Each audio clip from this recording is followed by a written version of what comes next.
అవధాని గారికి, పృచ్ఛకులకి, సభాధ్యక్షుడికి, సభకి నమస్కారం అండి.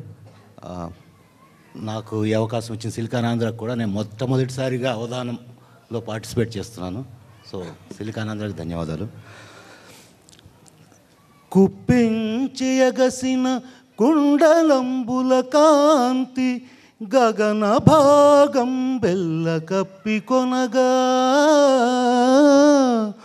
ఉరికిన నోర్వక ఉదరంబులోనున్న జగముల వ్రేగున జగతి కదలా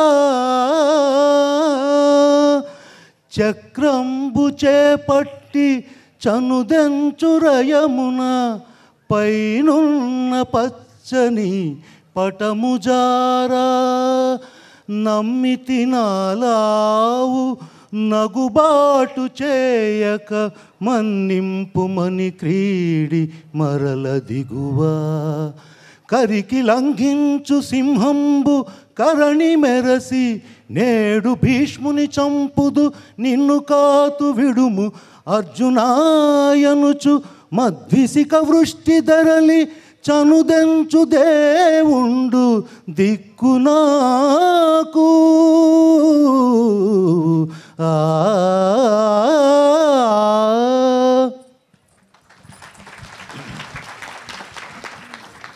రాజులు గడ్డమంటి నన్ను రాడు సభస్థలి చూడనైనా.